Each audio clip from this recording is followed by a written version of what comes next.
no intention and never have had any intention to demonize Liberia or to tarnish it. You would mean that this book doesn't in any way promote Liberia. If I have said anything in this book that may not be 100% accurate, from the bottom of my heart, I apologize. Listen.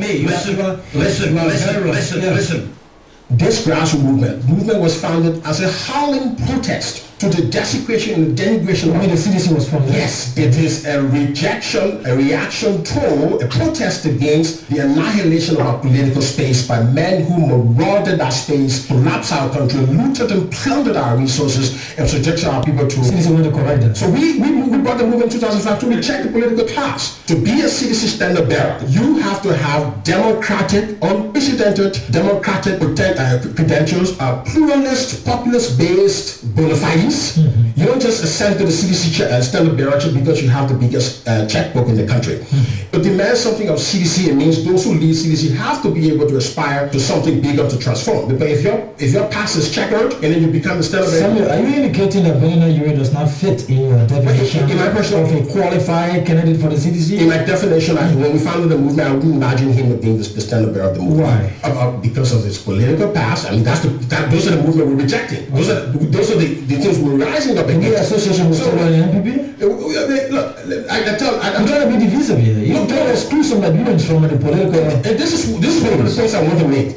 Reconciliation. What is wrong with Bernard Urie? When people govern a country and when they collapse it, there must be consequences. Are you indicating that people who are in the former government should not be given the opportunity to serve? I would tell Liberian people that people who have been an exclusion of a whole generation or whole class of Liberians. In Sierra Leone, people who commit violence against the people don't get elected into office. Wonderful. Thank you very much. That's the voice you just heard. This with us in studio, Samuel Tweah. He works with an MCC, an economist. He has written extensively on the constraints in the economy of the Republic of Liberia. So this morning, as you already know, this week, throughout the week, we will be shifting the debate. We'll be shifting the emphasis on the state of the Liberian economy, what is happening to the economy, what are the constraints emerging or whatsoever that are confronting the economy, stopping it from growing further than what it is today. What are the roles of the Central Bank of Liberia and of course the Ministry of Finance? We'll also consider calls being made by two legislators for the finance minister to be replaced because of budget failures or budget shortfalls under his watch. This will come up throughout this week. Tomorrow we'll have another team. Wednesday, inshallah, another team will be. Thursday we'll conclude. So it's a week-long and emphasis on the state of the Liberian economy, the spotlights on the economy. Good morning, Samuel, and welcome to the True Breakfast Show. Good morning. Thank you for having me in, Mamadee. This is our radio interaction. This one is within your area, and we're going to talk about the economy. I want to give you the next few minutes and to give a picture of our economy. Perhaps you can come in with some of the problems you identify with the economy, and of course, proffer some suggestions. Go ahead. Well, yeah, thank you again for the opportunity. Our economy has structural and significant constraints. So, like 3 years ago, we like to compare our economy like 2-3 years ago, and then now things seem to be difficult, and then we think, oh, we're failing. The reality is that 2-3 years ago, we're still constrained, but there were certain factors that were buffering the economy. So I'll begin with that and then put the down. Buffering, meaning keeping the economy up. For example, one factor, look at oil. Oil is drawing down heavily. I looked at an IMF data that shows that oil, monetizing oil's service demand in the Liberian economy as far back as 2010 to around 486 million. By the end of this year, that projection is going to be around 200 million. So you're half of what oil was buying. That's going to affect, people who were producing the services that oil was consuming. Okay. You look at the rubber. I look at rubber data. Rubber between 2011, rubber exports between 2011 and 12 took a huge hit of almost $100 million. Okay. So that's going to contribute there. Remittance, workers' remittance, looking at the CBL and IMF data from overseas, Europe, America, came from 586 million, somewhere thereabout, in 2010 to now think it's over 250 million. So half. So that's due to financial crisis in America. So when you combine those three things I just named, along with the moratorium on forestry, remember forest, there's this PUP scandal. Okay, so all that sucks up US dollar from the Liberian market. And then one thing happening is also we've been putting more Liberian dollar in the market. So what happens is that US dollar, by structural forces I've described, already becomes scarce when you increase the supply of Liberian dollar because of our de-dollarization policy. You increase the relative scarcity of the United States dollars. So there are two pressures: the structural pressures I'm explaining, and then the pressure on the infusion of Liberian dollars. So that double pressure would definitely exert volatility impact on the Liberian exchange rate. That's what's been happening. And so it makes it look as if, the whole world. So I would say 3 years ago, even though our GDP was lower, Liberia was doing better than now when our GDP is higher. But as an economist, that doesn't make sense to me. When our GDP is higher, okay, we technically should be doing better. 3 years ago, our GDP was lower. So these are the combination. We also think about the fact that we're coming out of emergency where a lot of aid money was flowing easily. Now, aid is more tighter. I work for MCC, whose aid will not come until maybe 2 years from now. So when you combine that, you have to think more fundamentally about the constraints of the Liberian economy. The other point is that budget shortfalls have been getting a lot of mention. And it's important that you're focusing on economics this week, because in this country, we live and die by politics. And I'm one of those advocates who's trying to shift that gear to economics. I mean, economics ought to define the politics. So if we play politics with economics, we're in trouble. I would advocate that we don't do that. So we look at the data, we look at the evidence, and there's a lot of evidence to criticize Minister Carney around the facts, as long as we're not doing the politicization of that. Budget shortfalls, let me say frankly, are a creation of what I term Let me get a working definition of budget shortfall. Yeah, so you plan to raise certain amount of revenue and you don't reach the target. It's just a plan. Yeah, it's a plan. The whole budget is a plan. You go along realizing a plan. So I think Grace been talking about irrational exuberance, and the whole word should. I would mimic him by saying we've seen budget exuberance in the last 2 years. Partly on the part of Minister of Finance people, partly on the legislative part.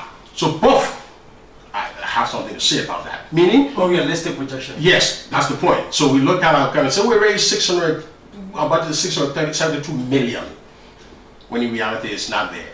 And you put the $80 million in loans and all that. So the public here is 672, and I think you're actually collecting that when the estimates show you can do that. So if you have a social plan as we do in economics, you say, okay, you know what? We are correct for your exuberance, meaning, I know you were exuberant, but here's where your needle needs to be.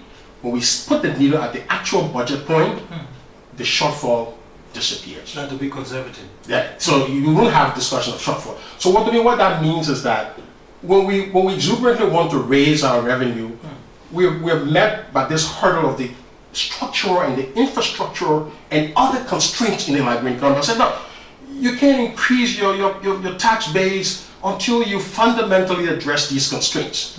And the shortfall discussion makes it look as if there's not tax effort. From my analysis, from my research, the African Economic Outlook says Liberia's tax effort is high. Tax effort means the actual revenue we collect divided by the revenue we're supposed to collect. So they can do some tests and do some sensitivity tests that say, okay, whether you're a resource-rich country or you're not. They did that for Liberia, and Africans say Liberian tax effort high. So it's not true that people are not exerting the effort.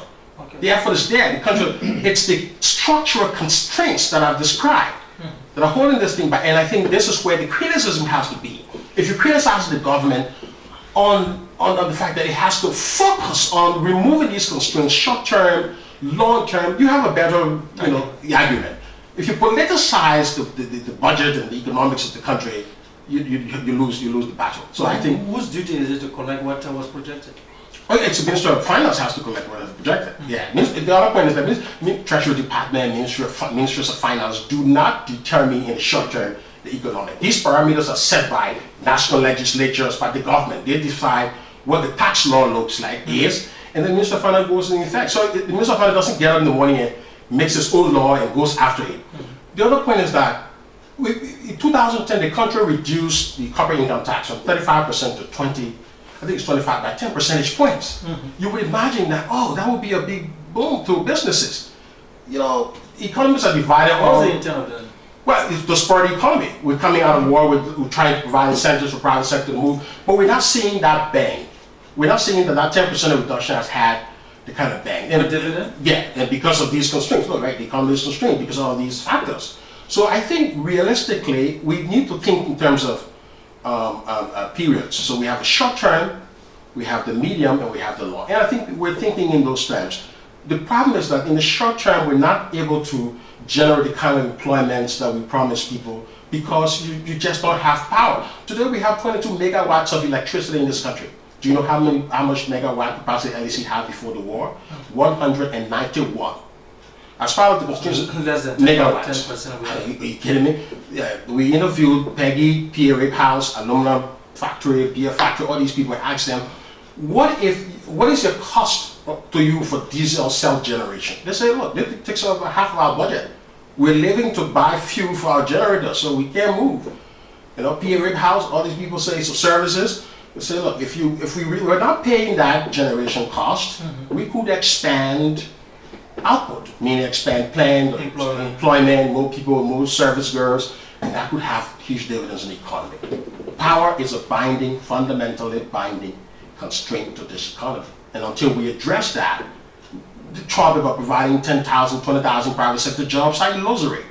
Now, while we are not able to provide those jobs in the meantime because of the structural rigidities, I think it is incumbent on the government. And I think the World Bank is pivoting toward this discussion as you can have growth, you can have all of that, but unless all your policies are targeted toward the poor, through cash transfers, social transfers, something that provides a cushion for the poor while we're getting to this middle income dream, you're going to face political pressure. And that's what we're seeing. So I think it's a legitimate criticism. We need to focus on the poor because the economy is in a bad shape. And so the small resources we have in the budget, we need to do a good job of protecting Liberian businesses, the informal sector, mainstreaming them in the formal sector, you know, providing guarantees for access to finance. Those are the things that we need to do that will help the poor. Why we're not able to relax. So one direct question. Yeah. How can we describe the state of our economy? Bad, poor, struggling? Which one do you take? The economy, I would say it's moving in the direction, but it's struggling because of the constraints I've identified. Yeah. And these constraints are natural. They're natural constraints, obviously. Yeah. They're not made. They're not. Because in my own mind, we should have the expertise to have foreseen these constraints. We should have the expertise to have known that Ome will withdraw. We should have the expertise to know that these constraints were pending, waiting somewhere. Then, of course, as a government, we should have fashioned our policies and programs to withstand the storm that were coming. Well, yeah, sure. The Minister of Finance has organized an economic team around these things. But how come it's hitting us hard if we are prepared to receive these constraints? I mean, again, maybe, you know, I'm a part of a group that's looking at all these things. He's marshaled the team together. You talk about the MCC? No, the Minister of Finance. No, but before you arrived, or before the man recognized the government as a finance minister, I think as a government there should have been some programs in place. Because I don't think we are deficient in human resources. We should have the people that do the work. Of course, let me say the cultural. I think as a people we're not too deep on. I would say like looking beyond today. Research, analytics. When you do a lot of that, you get this talk say, the guy's highly theoretical. I get some of that. This guy's so the Minister of Finance. You can simply say that as a government we have some constraints with blunders in somehow. Yeah. I mean, we need to forecast longer. There's no reason why we would do a budget, and I would advise the minister now going forward, and I would advise the president that we need to do away with exuberant budgeting. So every whether it's in core budget or contingent budget, we need to assign probability weights to the realization of these income streams, justified by the data. So if Mamadee is expected to pay $10,000 at the end of the year, maybe 4 months before I should do a survey, how's Mamadee doing? What would stop Mamadee from paying that money? He got a girlfriend who unfortunately died or brother, he got to pay something. That's the problem. We need, God forbid, we need to look, we need to look at all that data and then inform whether your 10,000 will come. The Ministry of Finance your ability to pay back. That's it. I don't think we've never had that kind of science at Ministry of Finance. Ever. This is the time that we're trying to put something like that together. So I really noticed that we're just responding to crises as they arise. Yeah. We're not planning properly as a government, as a country. Well, yeah, so yeah, the other point is that we do a lot of planning in the country. We have done, but I think we also have not implemented. Okay. We don't implement what we plan. Sometimes I think we've done a fair amount of planning. What's also needed on the part of the executive and the legislature is to rigidly enforce what is planned. Yeah, we can do some improvement. I mean, the legislative budget office or the legislature can follow the model of the CEO. I don't think they're using that office. They can do that to plan more and cooperate with finance. We can do more, but we have planned. If everything that we have in the book, if we executed it by 60%, this country would be significantly better than it is right now. Really? So what impact, the legislature reviews it and says it's discovered additional 22 million into this particular budget, and the budget delays. Are these some of the factors? Well, so if they're adding to that, within the very budget, identify some resources. Yeah, but those are weak identifications, and they're not real. If you read the IMF July 2013 report, it does criticize the legislature for this budget exuberance, that it put some money in the budget that wasn't going to be realized. So budget shortfall is a national responsibility, not any single individual. But the finance minister has taken responsibility. Well, of course, as your political leader, I think I would do the same. I live in America, people take responsibility for things, whether they did it or not. Yeah, and I believe that. If I were a minister, I would do the same. So he has a responsibility, finance minister, to change the course, the trajectory of the country's financing. So by taking responsibility doesn't mean he bears culpability. See, there's a difference between responsibility and culpability. So people think you give responsibility, guilt. So he's responsible for the direction of fiscal policy. If things are not going well, he can take the hit. But it doesn't mean that he's the culprit. Okay, because two lawmakers are indicating that he should be issuing the exit bill because of budget shortfall. That's the politics of it, you think? Well, that's the politics. Is it scientifically based? No, I think all the evidence I've looked at, I think it's the politics of it. It's not based. If it were based on science, I would say yeah, but and we can play politics. I'm a politician too, so I know you can play politics. So let's move forward. You've identified the constraints. You've articulated well on the problems our economy faces. Now, the obvious question that will flow is, what would be your pieces of advice that will get things back on track as a professional person? Yeah, look, my piece of advice to the Minister of Finance, the President, is that, and the legislature, is that this country is constrained. We should start making political statements. We should double down and really do the work of the Liberian people.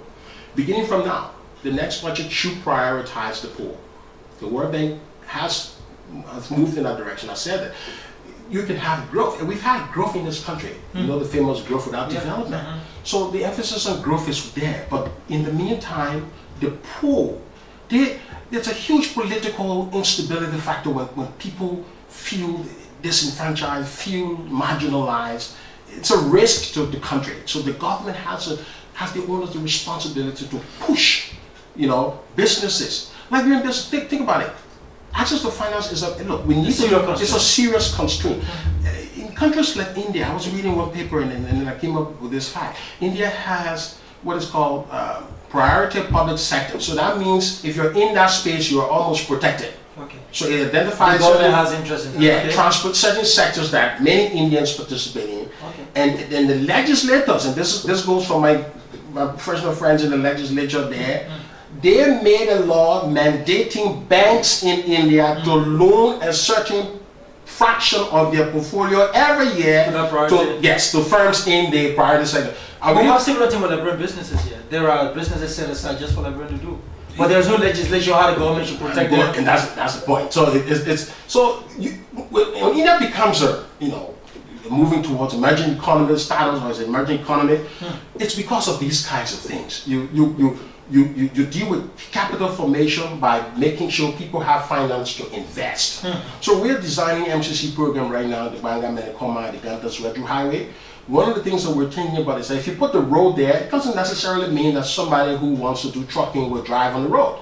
Maybe the guy sees the new road, but he says, hey, I don't have money to buy a truck to go and bring those agricultural goods. So that road you build, I will probably just ride taxi or walk there.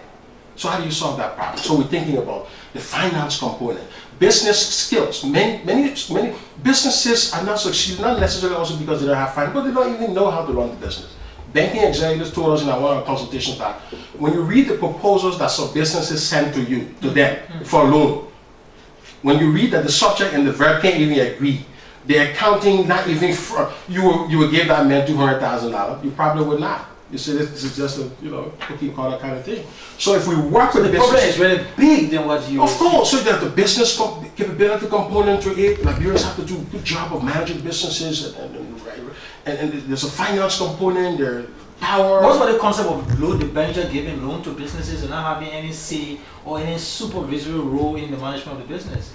Something that will help extensively. Of course, yeah. I floated an idea with somebody. I said, look, if somebody came to you for $400,000, yeah. I would tell you. Reporting system that way. Okay, sure. So if you kept the $400,000 in the bank and I gave it to the person, probably gave them $10,000, $20,000, and do everything else, the pledge and all of that, your risk is minimized. And the president of the bank thought it was a good idea, but we need to see that happen. So there are ways around access to finance. We are the. Talk a little bit about the thing you said earlier about not being political or taking politics out of the economy. How do we do that? How is the economy being managed with the political color and sense? This man has a political antenna. Look, let me go back to 1979. We had a conversation the other day, and we're still in the month of April. Yeah. And the progressives demonstrated against what Talbot was proposing. Now, whether he proposed it or was actually, proposed. It was in the program. There was a discussion. It was a discussion. What they were saying is that if you increase the price of rice on local produced rice and increase the price of imported rice as a goal, the important thing in that conversation is what was Talbot's goal? As a goal of reducing the reliance on imported rice and protecting farms and subsidizing our people, which is what every country in the world is doing. The United States has 20% of the world's agriculture subsidy. The European Union has about 49%. They're in what is called the amber box. The amber box is a box that the WTO says, if you're in that box, you are distorting agricultural productivity. It's distortionary. So in order to gain accession to the WTO, you must move away from those policies. The Americans have 20% of the $1.3 trillion in agricultural value added. The Americans contribute to that. We, Liberia, we can do the same. Talbot saw this vision decades ago. We can protect our opposition to that vision was not a good thing. No, it was a good vision. To oppose that vision. Of course, it was that. So it just shows again the predication of everything we do on politics. That politics is the biggest platform. Whether the economic facts will help the marginalized that we are supposed to be, championing, we protest because the president proposes it, and we say that the president's family will benefit from it, so we must. If the president's family benefit, look, let me tell you, if I have my way, and let's say we have two options to say, the American Liberians will marginalize and manipulate the indigenous as they did. My argument is that had they done so by employing the people in Banga and Lofa on commercial farms and underpaying them, I would support that kind of marginalization, because when that regime is toppled, the guy in Belafana has the know-how and the capability, after years of suppression, he starts from a minimum, yes, and move on. But we didn't do that. So the argument that the Talbot family would benefit, I think, was a false argument. Do we have signs and symptoms of what happened at that time? I want to use it because I see it as an ailment. Currently? Of course. Well, yeah, I mean, today we're still subsidizing rice, but the agricultural sector is a wasteland. I mean, you go all around places with vast, humongous potential, but you see, poverty persisted. And that's an anomaly. People come and see how this country is blessed, and it's because the small political urban elite in this country wants to continue eating pusala rice, and they have the money. They don't want to cater to that population that's in the wasteland. If I advise the president, I would tell him to move seriously in the direction of subsidizing our farmers, providing higher prices for them, relaxing infrastructure constraints. Agriculture ministry, the agriculture sector employs about 70% of the labor force in this country, but we play lip service to that. It's just decades. It's not just the president's issue. It's something in the culture. People say you don't want to take the risk to take imported rice from Liberian people. I say that's a blatant lie. If I had the level, I would take imported rice from the Liberian people like Tweah wanted to do, and that today we have proven to be a visionary, because today we still have an agricultural wasteland, decades after he died. Okay, let's talk about the intervention of the various roles of the two managers of the economy, the fiscal and the monetary. In the current state of our economy, are they playing any role that is impacting, or they also treading under the political line? I think those two financial institutions have a responsibility to coordinate.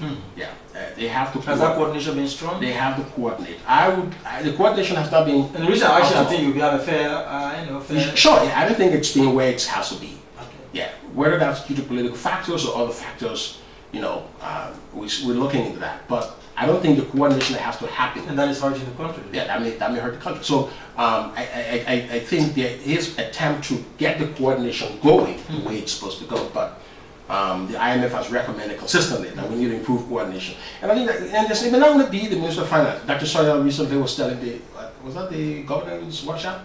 That the country has a coordination problem. And you know what happened the following day? The newspaper quoted Dr. Sawyer and said, Elling's government has coordination problem. That's the politics here. The mayor professionally looked at the coordination challenges in the broader government between legislature and the executive, and the paper said, I think it was the Daily Observer. Somebody said, I thought the Daily Observer was better. Elling's government. So Dr. Sawyer will say, I listened to that case. So that's the point. Coordination is a problem all over.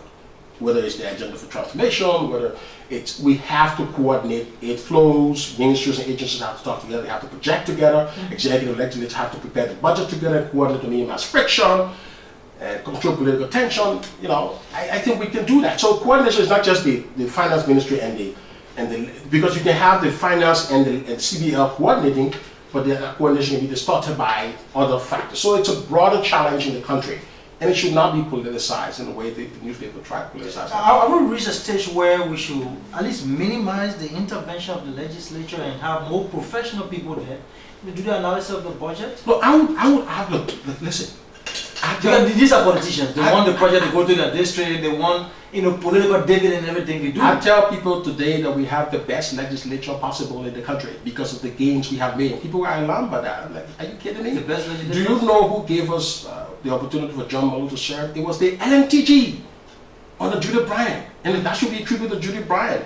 Imagine the caliber and the cadre of people who formed. That was because of international pressure and international intervention at the time after the war. But there was a need because there was a corruption issue. They wanted transparency to be enhanced, built. So they gave us that. Yeah. No legislature. No legislature under Talbot. Under previous presidents gave us that. No, that's the point. So the point is that the legislature we have is activistic, and I would recommend that they continue to press hard against the executive because that's what we all fought for. When it comes to the economy, they should not be activists, they should be realistic. Of course, yeah. So that's the point. Yeah. If the legislature are being seen, so legislators being seen as being activists. But with the science part of it, not the politics part of it. So by activism I mean some people say judicial activism is not based on merit, it's based on the law. So they should anchor their program in economics, in political economy constraints and all of that, and rather than just personalizing and trivializing, national discourse. You think that's the cause of it? Well, I think there's a lot of political triviality that happens, and the move away from the substantive meat of legislation. Okay, so somewhere you're in the system, you're reading the figures, you're seeing the reports, you're following development trends in the economy. Yes. Do you foresee any danger if the economy continues as it is? Of course, if we don't get real traction, if things continue to down, if we don't relax infrastructure constraints, then obviously it's going to be very problematic. But I don't see that. How do you mean problematic? In a sense that are you edging towards some sort of collapse? No, I don't think it's collapsing that, in that sense. But it's that I seem to be very careful on the utterance on this one. No, I mean, obviously, I have read the constraint analysis. One of the things we want to protect is political stability, because that's the major constraint that governs all constraints. If there is a perception, so you're saying you have to invest in the poor. Of course, that's what I'm saying. So there has to be a clear focus on pro-poor policies. You know, I celebrate the program that's called the Liberian Youth Empowerment Program because you know YEP. the LYEP. You know what? That program is giving cash transfer to poor people who otherwise would never have. We should be thinking of how that can be sustained. Of course, that's what. That's what. Because So it's just ad hoc intervention. yeah, but in the Get a few you go clean the area. so give them some okay, so you money. move them on the trajectory of TVET, and then they become plumbers, electricians, and then you move them in the market space. So those are the kinds of things as government. Access to finance supports, those kinds of programs are what we need to do while we're getting the hydro. The hydro comes online in 2016. Hydro brings about 80 megawatts of power. That's significant. I mean, not relative to the pre-war, but it's significant for companies to now say, look, right now there's a lot of rationing happening. A lot of rationing. So and we just constrained. I left the Ministry of Planning's building the other day to work in the President's building, the Ministry of Foreign Affairs on Friday because the power situation was horrible there. So that just tells you the kind of constraint that the economy faces. And in 2016, we can do something power. And then there are more, so in 2 years later, more Asia force come online, so we could go to around 135. And then you will begin to see that, yes, maybe the contribution of power to constraint relax, firms could now do additional hiring. You know, we're doing something about roads, and then not only those two, but we need to do something about finance. That's what Access to finance. access to I finance. think the CBA are doing something in that regard. They have some placement in commercial banks for certain sector, for example, the housing and agriculture. Yeah, I mean, you know, support poor people, but we need to structure it. We need people who can employ. Is that an indication that it's not structural? Yeah, you know, people who can employ like fixed capital formation. The kind of financing I'm talking about is financing for fixed capital formation. Financing that takes manufacturing from 4% of GDP, that woeful, mediocre 4% of GDP, to somewhere around 10, 15. You know, some I must say this. So sometimes I get frustrated. We have the brains. We have the people who. We have the Harvard graduates. We have the best schools in America. Some of our citizens went there. But how come we're not getting this thing right? It's the politics. So our problem has always been it's politics. There are lots of the political culture is humongous. Look, you have to. I sit there and appreciate the complexity of the situation now. I mean, maybe 30 years ago I was a little bit, more temperamental. But as I said, I understand the political challenges. If you're the president, it comes with maturity, age, of course, but it's also some of the lessons. You're not lessons fiery I have learned. I could have the proclivity to be fiery if I want to. if you were I must bring this to your attention because this week was generated because of George Weah's and version of George Weah's solution to the economic problem. He was proffering that there should be a drastic reduction in import tax and other things. Do you think that is one of the ways that we can stimulate the economy? Yeah, I mean, anything that gives support to the private sector, incentives. Because in the face of budgetary shortfall, and this is a proposal from an economic proposal from George Weah, that we should have a reduction in the import tax. Yes, I mean that. How can that help? With that proposal, what you do now is you do a feasibility because we've done some reductions. So what has to happen is that we need to study how further reductions will impact.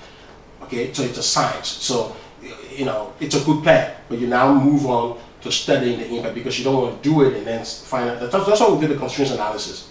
That when you do something, it has to be the solution to the problem and not something else. So it's a general good idea. That's why we moved from 25%. That import duties were significantly reduced when you look at the law. I was looking at the law before and after. They had those now. There's been reduction. Yeah, there's been some reduction. If we reduce it, so the challenge with that is that how much reduction do you have so that you do not offset, the government's responsibility to fight poverty, to run a government. The budget is just 500 million. Look, 500 million budget. When you do salaries, which is around 230, 40 million. When you do use of goods and services. But in the face of that, there are still calls for the government to reduce taxes on imported goods. I think the major call, and I propose that to the country right now, the major thing we need to do is to reduce the size of government. Okay. Yes, that's the significant, because in the short term, there's no way we raise the resource envelope. The movement. But before you do that, you have to have alternative sources. Yeah, the movement we have is to cut on the fat. What Americans call the pork barrel. Cut that and move that money into poverty reduction. We have that. That has been the first thing on the agenda of the government. They want small government, big private sector. Political. There was a tremendous reduction in the size of government. They won't.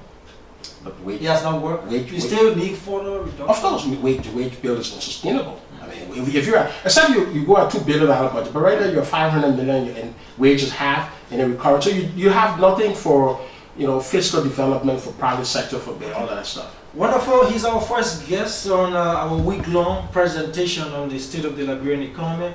We'll try our best to get people who are knowledgeable in the subject, who understand the economical issue of our country. And to talk tomorrow, inshallah, we'll have Wilson Tape and, of course, the president of LBDR. And to also talk about this subject in relations to 1979 and the realities of today. Wednesday, that we have the time, we'll have two lawmakers here to give their views on this subject. And on Thursday, we'll have another person to conclude the week. Our attempt and our initiative are all directed to making the country a better one, trying to relax on politics. The name is Mamadee along with Solomon Ware. Thanks very much to Samuel Tweah. I'm going to take 5 calls. Out of my lines are all ringing and everyone wants to share their ideas on this subject. Idris Berete, good morning.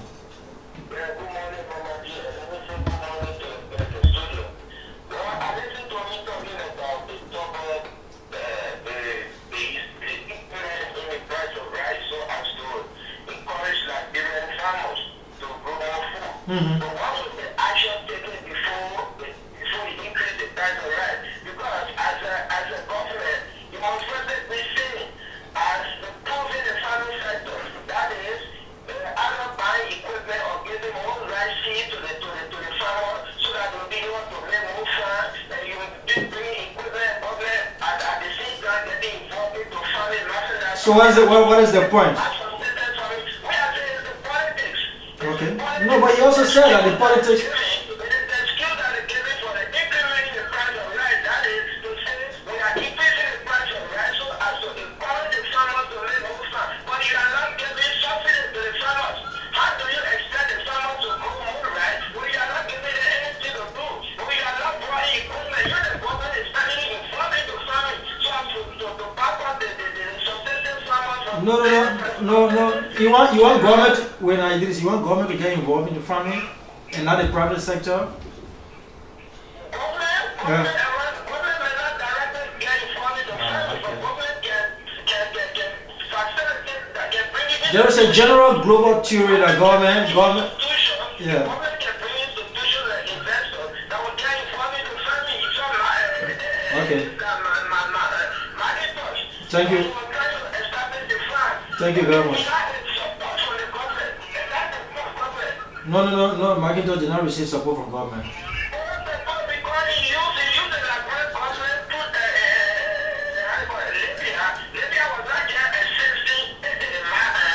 Okay. Yeah, thank you, Idris.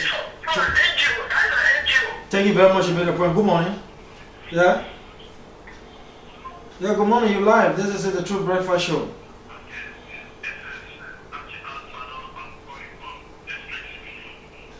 Yeah, go ahead, Achi. Oh, yes.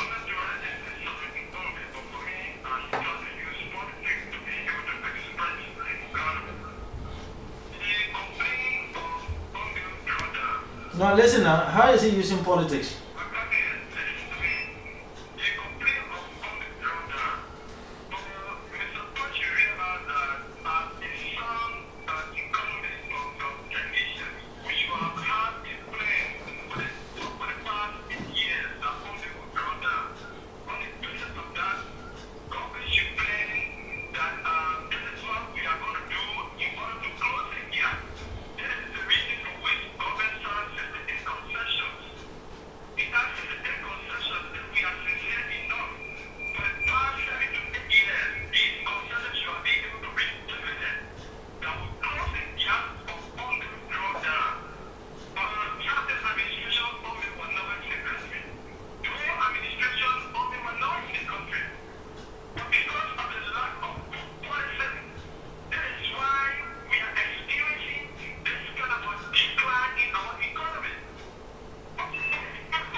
uncollectible account receivable. We are not sure of 10 out of the first item, we are not sure of 10 of received revenue on time.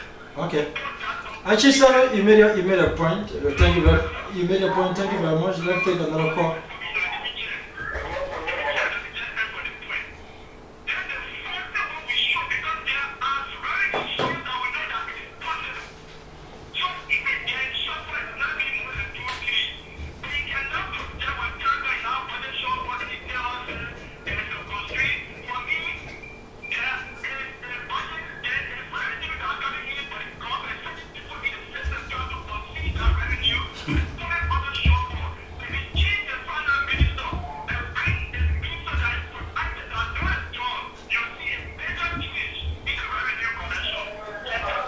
Okay, now I have to stop you there. I think I gave you more than what is required. Good morning. Yeah, good morning, Mamadee. Yeah, go ahead. 1 minute 30 seconds. Thank you, Mamadee. My name is Mamadee, and I'm calling from Central Monrovia. How are you people doing?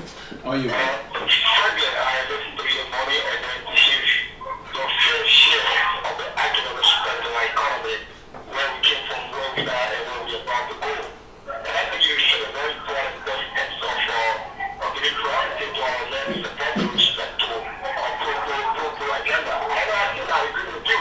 One of the economic growth and development will be having, you have mentioned that the level of people, and not change on the market, they will not take care of the economic operation. One issue of the progress something that you have to do, we have never been mentioned, and I do not know about the government so far. But I'm going to argue that the living person having the reduction of the living, even also in nature. And I think we're going to be very clear at the end. Stop putting that on. Stop putting that so that it's going to be radical in education in terms of what we bring to the table. So I guess I'm going to have a long analysis this morning, and I hope we can move it around. Thank you. Thank you very much, Balai. And one more call, then we'll go over to Solomon. Good morning and welcome to the show. Go ahead. Hello? Yeah, go ahead, you're live. Okay, with regards to what is for? Short form. Well, what is short form? Sorry. The past minister presented his budget to the parliament. It took 1 to 3, 4 months to peruse it and endorse it, meaning that it's best for the country. Now, the Minister of Finance has come and confessed to all the best of what the short form. In my mind, is it a responsibility of the Minister of Finance to win the field to collect tax or tax collectors? As a result of this professional form, the months ago, the Minister of Finance has come and made the adjustment in the revenue collection of the Minister of Finance. They have paid some people, they have punished some people, and as a result, what they are targeting, I think they are making progress right now. So if you see a lot of the company in the Minister of Finance for some collection more, so to me, it's a misadmission. It should be telling the revenue collectors to be very sincere, to be very objective, to make sure the money that we presented to them should be collected in the town area. But for them to accuse the Minister of Finance, I think you have a person to collect money in the field, I think it's wrong. The address is the director. Okay. Thank you very much. Okay, thank you very much. Let me take this. Good morning.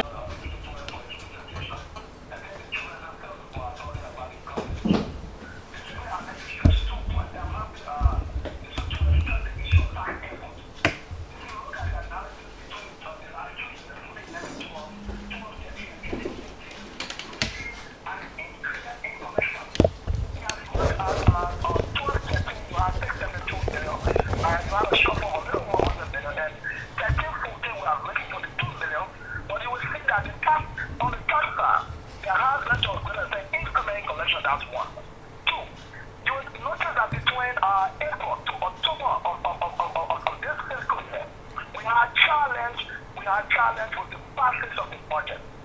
Yes, the last time I called on your radio, I said something that was very important, and I'm glad that young people are picking up this debate. The passage of the budget is very significant to the implementation of the budget. The budget is on law. Consistent with Article 34, the legislature appropriates whatever money that is to be spent in the economy. If we continue to delay our budget of political maneuvering, we stimulate the economy and cause problems for proper implementation of the budget. So I'm glad that these young people are now forming the Citizens United for Timely Passage of the budget.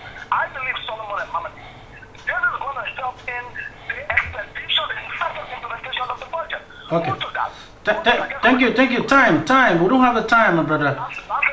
Okay, go ahead. There are a lot of people that raise an issue of revenue collectors not being sincere and all of that.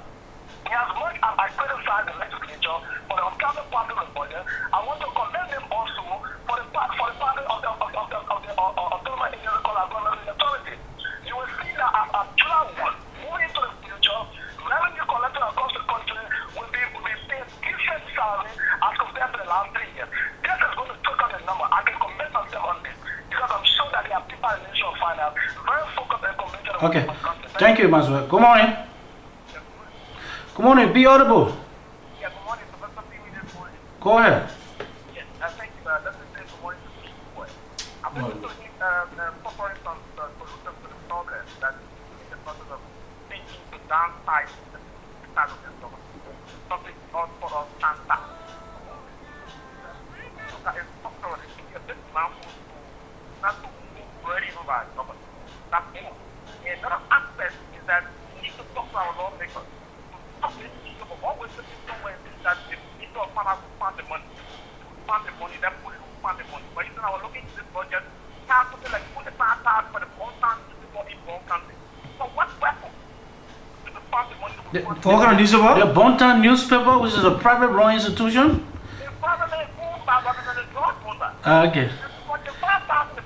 Which line of the budget did you see this amount? I think I cannot record it now. Okay, we'll check it out. We'll check that. 25,000 for bunk time. Bontown newspaper. Yeah, Bontown newspaper. It's a costly. Okay. We need to begin the process of listening to Tweah very well. It's very explicit when it's wrong. But we need to be as countries, work with the technicians and work with them. You got to take up politics in economic. Thank you. Good morning. Good morning, Salma Ware. Good morning, Mamadee, Diakite. Good morning. You live. Let me say good morning to my senior fellow Detroit. My name is Abubakar Kwame and I'm calling from Crowder this morning. I listened to senior brother this morning, but for me, I think the issue of the budget shortfall is as a result of over projection and the ministry's own inability to, collect the revenue. Because when you project the budget and you take it to the horse, and the horse, because somebody said the horse can inflate, they add money there, but they add any money to the budget, that you cannot be able to, generate this revenue. If they say, tell us, so we cannot make it. But if you agree with the horse, you say, we will generate revenue, and they will open aid, for example, Meta is for 10 billion, and you're not getting the money. Okay. You ask the horse, and the horse will call it, and Thank you. But if you sit down and Thank you. We have to go. Let's go over to. Valid. The important question on the action Starbucks could have taken prior to 1979. Let me tell the caller his ability right. That the biggest signal that Talbot sent was the price signal. There is no bigger incentive in market economics than a big high price.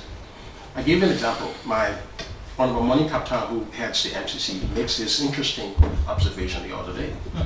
So do you know that people go all the way down below the Pacific Ocean in Liberia to the moon to get coal? They will do everything possible. Nothing stops them from bringing coal to the market. Have you ever thought about why they do that? Because there is a demand for it. People will buy it. They make profit out of it. So they will clear every obstacle. So the argument is that if you give the farmer, ordinary farmer, the biggest incentive, which is the price, They'll go into it. look, if you don't have road to Banga and Menikoma, those people will haul 10,000 bags of rice to the point where car can stop, and they will take their price and go back and live. So there are signals that overwhelm market constraint. One of them is high price. Toba gave that. I would celebrate him for that. I wish we did that today more. So that would be my comment on that. On the question of O'Neill's drawdown, the point I'm making is that O'Neill's drawdown is a factor. Whether the government could They say the government should have known that. yeah, the government will speak to that, whether it's planned 10 years ago, but it's a factor. The other point around the concessions is, look, let's face it, a lot of challenges these concessions had. When we look at the analysis, we said, look, Sammy Dabi couldn't plan on time, going into beryllium. These people were bottlenecked by land issues, our people have claims to the land, statutory claims, the government said the land for the government. We didn't resolve those issues. And there again, there were coordination problems. There was a report that said, somebody noticed and said, look, when the government is moving to these areas, it brings the communities along with it in negotiating, and that will minimize some of that. We're beginning to see some of that. But until we remove that constraint, you're not going to have a lot of problem, a lot of dividends in the concession sector. So that's a problem. The question of people eating revenue, but those are things I wouldn't go into that. The other caller said the overprojection and inability to collect. But here's the interesting thing about what he's saying. He said the finance ministry overprojects and the finance ministry is unable to collect. Oh, if you overproject what is not collectible, you will be unable to collect. So he defines the problem. Overprojection is the problem. Because if the effort can't get you there, realistically, you have to be found by the fact that you overproject. Interesting. So, yeah. Wonderful. Thank you very much, Samuel Tweah. He works with MCC, the Millennium Challenge Corporation. And thank you for your insight this morning on the show. Tomorrow we'll have another theme. This whole week is dedicated to analyzing, to talking about the country's economy. My name is Mamadee. I've been here with my friend and brother Solomon Ware. We're taking a break, but we can do that with some pop bowling.